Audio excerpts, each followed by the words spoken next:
ভোলার ইলিশা পরাণগঞ্জ বাজারে উদ্ধার হয়েছে 50 কেজি ওজনের বিরল সামুদ্রিক কচ্ছপ। গত 17 নভেম্বর ভোলার ইলিশা পরাণগঞ্জ বাজারে গভীর রাতে 50 কেজি ওজনের বিরল সামুদ্রিক কচ্ছপ বস্তাবন্দি অবস্থায় রাস্তায় ফেলে রাখা হয়। খবর পেয়ে বন বিভাগের কর্মকর্তারা দ্রুত ঘটনাস্থলে পৌঁছে কচ্ছপটিকে উদ্ধার করেন।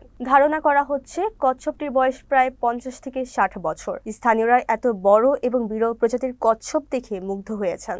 সদর উপজেলার রেঞ্জার সুফল রায় জানান, উদ্ধারকৃত কচ্ছপকে প্রাথমিক চিকিৎসা দেওয়া হয় এবং 19 নভেম্বর সকালে চরফ্যাশন উপজেলার ঢাল থেকে সমুদ্রে অবমুক্ত করা হয়। এই প্রক্রিয়ায় সহকারী বন সংরক্ষক মোহাম্মদ মনিরুজ্জামান নেতৃত্ব দেন। কচ্ছপের উদ্ধার ও অবমুক্তকরণের ঘটনাটি স্থানীয়দের মধ্যে উৎসাহ উদ্দীপনা সৃষ্টি করেছে এবং এই ধরনের বিরল প্রজাতি সংরক্ষণের গুরুত্ব আবারও সামনে এসেছে।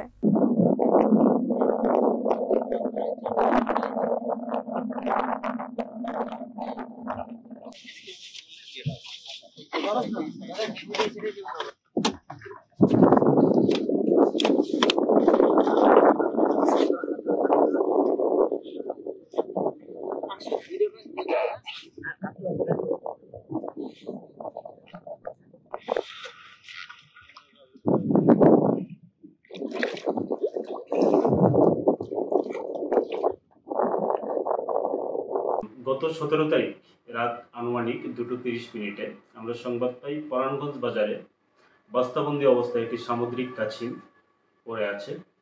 তো তৎক্ষণাৎ সেটাকে আমরা উদ্ধার করি এবং অফিস হেফাজতে নিয়ে আসার পর আমরা সেটাকে ওজন করি। দেখি আমরা সেটার ওজন হচ্ছে 50 কেজি ওজন এবং এটি একটি সামুদ্রিক বিরল প্রজাতির কাছিম।